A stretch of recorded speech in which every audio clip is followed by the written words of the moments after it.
Hello students, hope you all are doing well.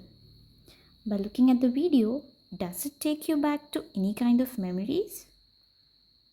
Hmm, I'm sure it takes you back to the memories when you must have traveled in the train with your family or relatives. So, do you have any specific memory? And if yes, can you describe that? Yes, and you must have also seen different kinds of scenes while traveling by in the train. So, our today's poem is all about the train journey. The poet Robert Louis Stevenson is trying to describe various different beautiful scenarios as he watches from the train's carriage, from the train's window. From a Railway Carriage by Robert Louis Stevenson.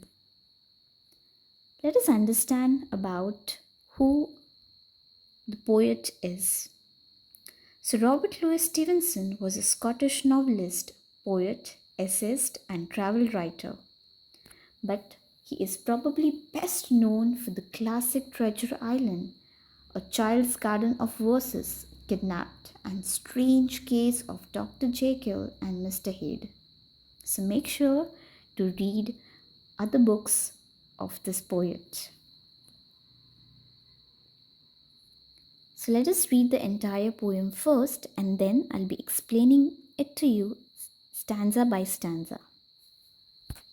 Faster than fairies, faster than witches, bridges and houses, hedges and ditches, and charging along like troops in a battle, all through the meadows, the houses.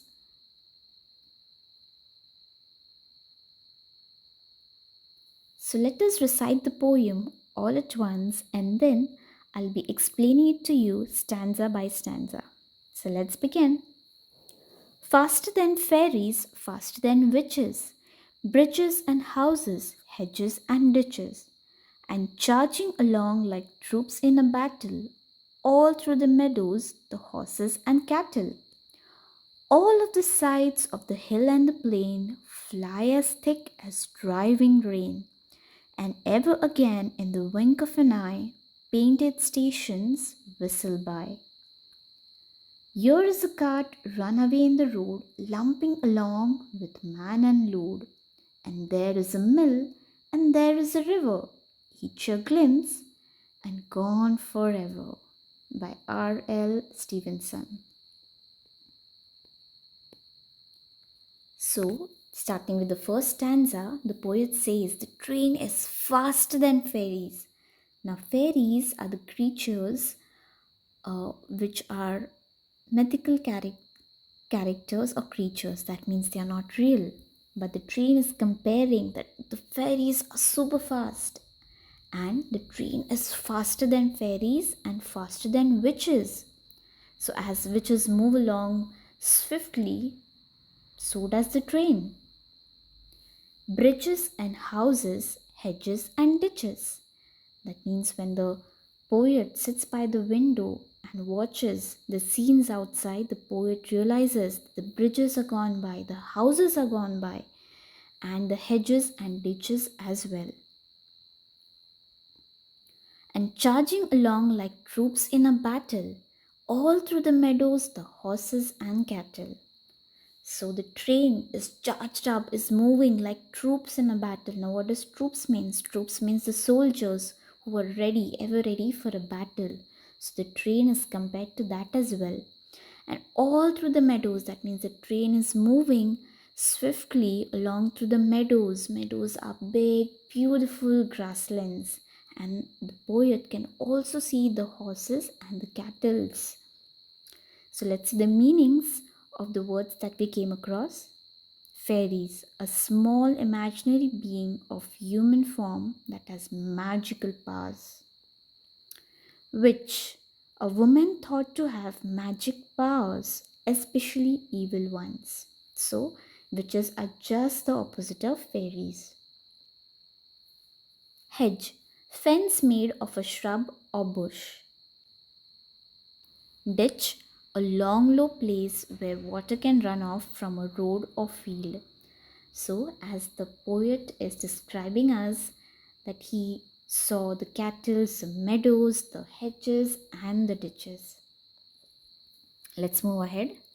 All of the sides of the hill and the plain fly as thick as driving rain. So the poet is also able to see beautiful sights of hills and plains, as you can see in the picture. And the poet is mesmerized by the beauty of the hills and the plains. But the poet is also telling us that they fly as thick as driving rain. Like how the rain comes by and just goes by quickly, so does the hills and the plains. And ever again, in the wink of an eye, painted stations whistle by. So just as we wink, it just takes like few seconds to wink. So as you wink, you see another station has just passed by, and you can see, you can hear the whistle that the that has been heard at every station. Here is a child who clambers and scrambles all by himself and gathering brambles. So the child is clambering. Clambering means the child is trying to hurriedly, hastily just climb up and scramble. And what the child is trying to do? Gathering brambles. Now, brambles are like small berries that we get from shrubs, and especially these shrubs have thorns on it. So the poet saw the sight of a child who was clambering and scrambling and was gathering some brambles. Here is a tramp who stands and gazes, and here is the green stringing the daisies. What does a tramp mean? A tramp means a poor old fellow. So the poet, when he saw from the window, he saw a tramp, a poor man standing and just gazing. Gazing means staring. Maybe the man is staring at the people or the train that has just passed by. And here is the green, like there's a lot of greenery around. There are flowers, and we can string the daisies. String, as you can see in the picture, we can make a nice beautiful crown with the daisies. Here is a cart run away in the road, lumping along with man and load. And here is a mill, and there is a river, each a glimpse and gone forever. So the poet is telling us about how he saw a cart being in the middle of the road, and it was lumping along with man and load. There was a lot of load, and there was a man on top of it, and the cart is trying to move along the road. The poet also saw the sight of a meal and a river flowing by. How beautiful is the sight, isn't it? And each a glimpse and gone forever. That means it's just a glimpse. Glimpse meaning it's just a few seconds that we get to see that, and it's gone forever. Why does the poet say it's gone forever? Because maybe the train is moving so swiftly and the poet is not going to come back and look at those sights again. Or maybe if the poet by chance comes by the same train, maybe the poet might see different scenarios at a different day. So, did you see how beautifully the poet has described various scenarios that he came across? And the poet is saying they are just here for a glimpse, because I'm not going to see them again. Let's see the meanings of the words that we came across, and as well as the phrases. Troops in a battle, soldiers fighting a war. So that's how the poet compared the train to. Middle is a grassy field where you might find cattle grazing. So it's just open field of grass. Cattle, calves, bulls, buffaloes, etc. Climb up or down clumsily, not easily, as the child was trying to clamber, scramble, climb especially with both hands and feet. Brambles, any bush or vine with sharp thorns. So the poet has described about the child who was trying to get this brambles. Tramp, an old fashioned word for a poor person. Now let us see some figure of speech that we came across in the poem. Simile. Simile is when we compare things.